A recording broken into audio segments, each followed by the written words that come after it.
Muy buenos días.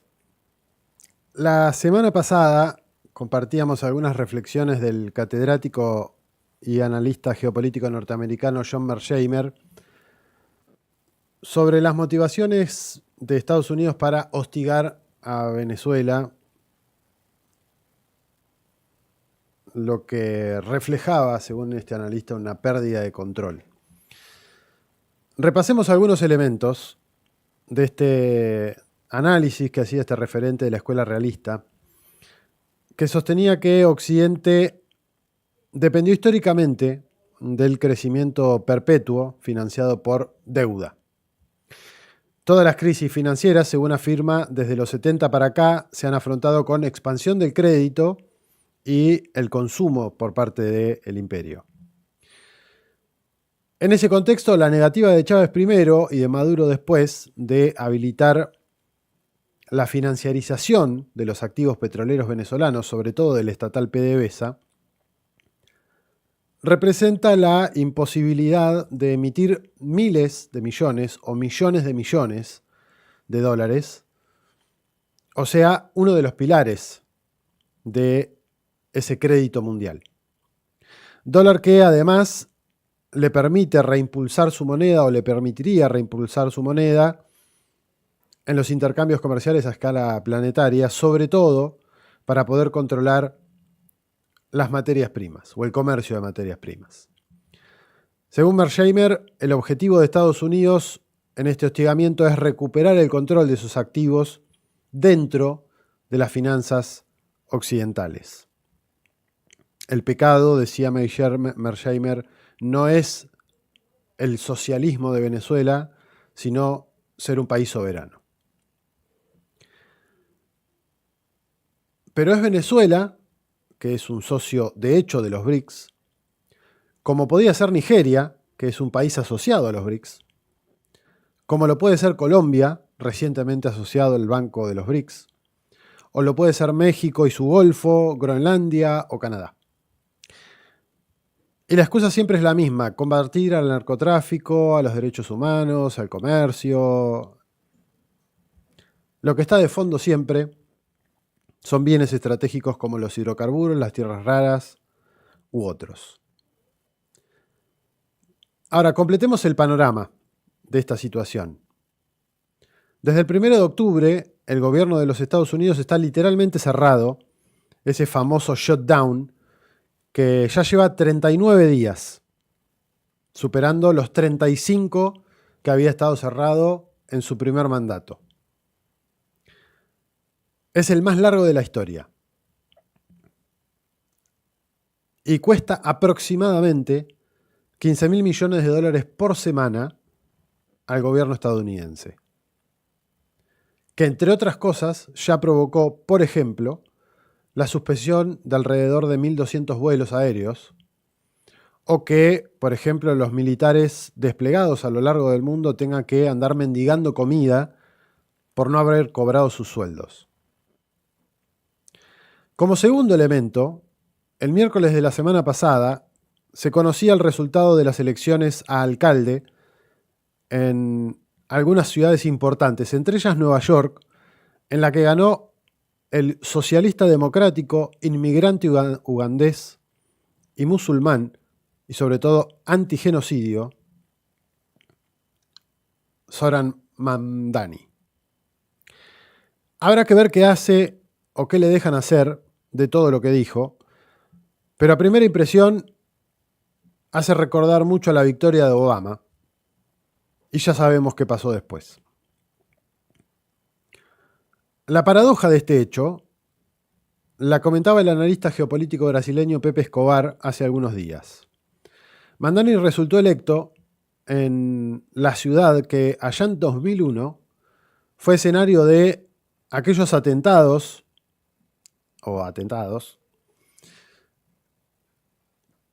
del 11 de septiembre.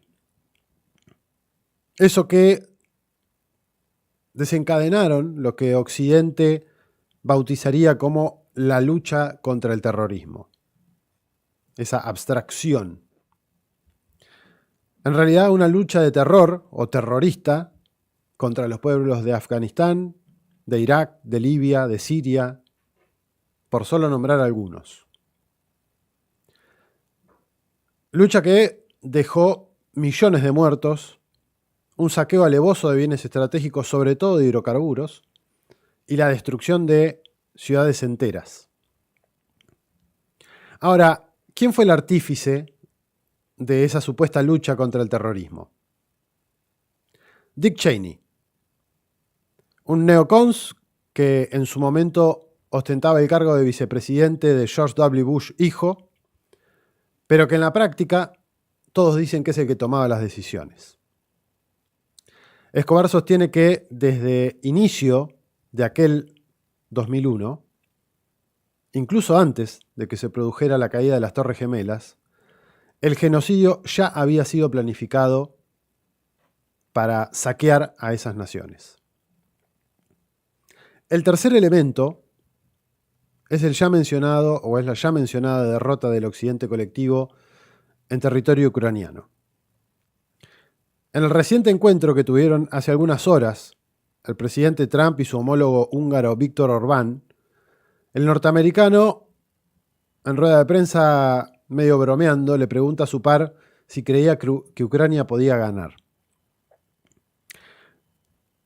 Y su respuesta, después de unos segundos de pausa, lo dice todo. Milagros pueden pasar. Lo cierto es que o ya cayó o está al caer dos ciudades importantes, como lo son Pokrovsk y Kupiansk, ciudades claves para la logística y para la cadena de suministros ucranianos, sobre todo para atacar al Donbass. Y de concretarse, según analistas, esto permitiría a Moscú concentrar sus avances en Sumy, en Kharkov, en Dnipropetrovsk, en Mykolaiv y, sobre todo, avanzar hacia Odessa. Esta última, una región clave para Rusia, no desde ahora, sino desde las épocas de Caterina la Grande, y que dejaría a la posición rusa al lado de Transnistria, en la frontera con Moldavia y con Rumania. Y pese a que supuestamente era una guerra que se resolvía de un telefonazo con Putin, la realidad está mostrando que no solo no es tan sencillo, sino que quien tiene las cartas para imponer la rendición de Occidente es precisamente el presidente ruso. Y ante el redoble de apuesta nuclear que hizo Trump la semana pasada, el mandatario ruso no solamente respondió, sino que además, en tan solo un año, presentó un sistema completo de armas, como lo son los misiles hipersónicos Oreshnik, ya probados en el campo de batalla, y los recientemente anunciados misiles crucero de propulsión y capacidad nuclear Burevestnik, los torpedos Poseidón, también de capacidad nuclear, y esta semana el submarino nuclear Khabarovsk, también con capacidades nucleares y para aportar al menos 6 misiles o torpedos Poseidón. Un paquete de armas hoy imposible de repeler por cualquier país. El cuarto elemento está dado por la guerra comercial contra China o la guerra económico-tecnológica contra China. Algo que quedó bastante claro en la cumbre entre Donald Trump y su par, el mandarín Xi Jinping, es que Estados Unidos ya no es ese superpoderoso que impone condiciones a cualquiera, incluido el gigante asiático. Más bien, pareció todo lo contrario. Trump tuvo que recular en chancletas con el tema de los aranceles y China se comprometió a retomar la compra de granos a los agricultores norteamericanos, la base social electoral del MAGA, o un porcentaje importante. Y lo de las tierras raras quedó solamente en pausa y una pausa temporal por un año, si es que no pasa nada raro en el medio.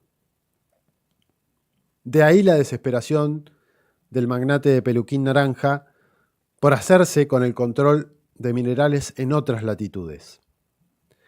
El problema es que China, además de tener el control, procesa cerca del 80% de los minerales raros a nivel mundial. Y hoy por hoy no hay nadie que tenga la tecnología y la escala para competirle. De hecho, hasta Países Bajos tuvo que dar marcha atrás con la incautación de la empresa de capitales chinos Nexperia. El quinto elemento, relacionado con lo anterior, es lo que Mearsheimer señalaba en el análisis que traíamos la semana pasada. Irán, China y sobre todo Rusia ayudando a Caracas en su defensa.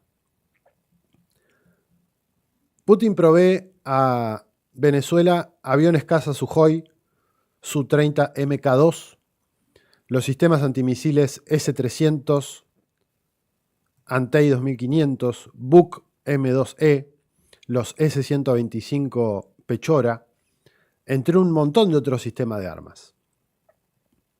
Y como si fuera poco, un diputado de la Duma estatal rusa, uno de esos que suele tirar bombas mediáticas, afirmó que no habría ningún impedimento legal para enviar los misiles Oreshnik a Venezuela. Es por demás sabido que muchas veces este tipo de discursos son maneras de mandar mensajes no oficiales al resto del mundo, sobre todo a Estados Unidos y a Occidente.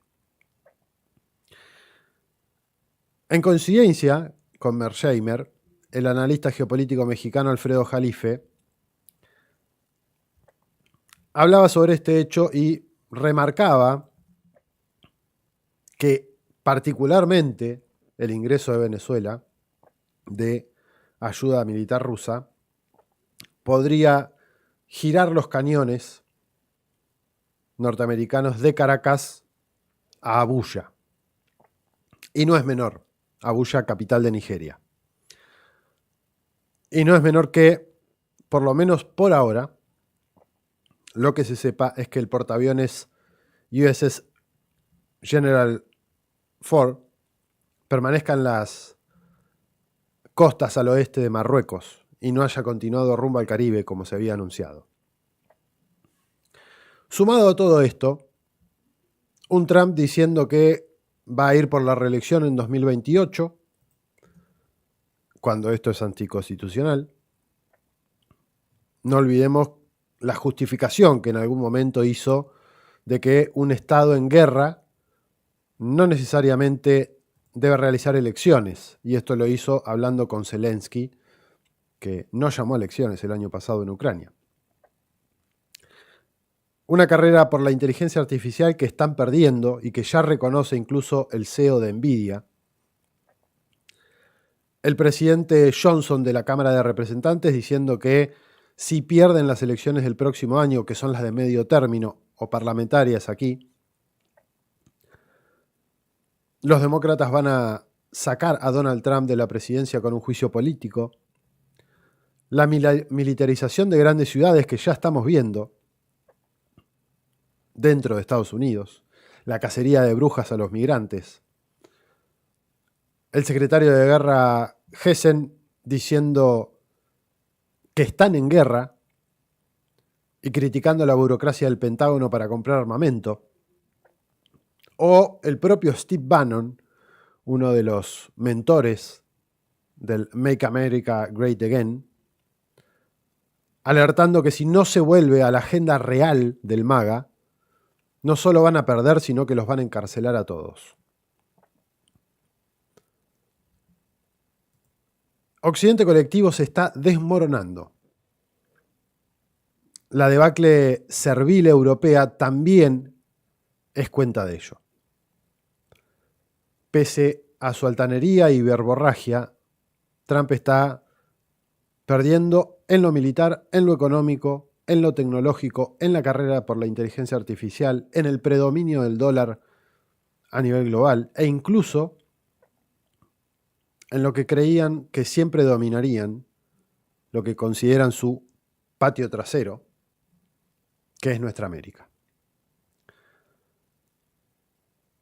Esto nos lleva a un escenario muy peligroso, porque la única respuesta que parecen tener es la guerra, la rapiña y el caos.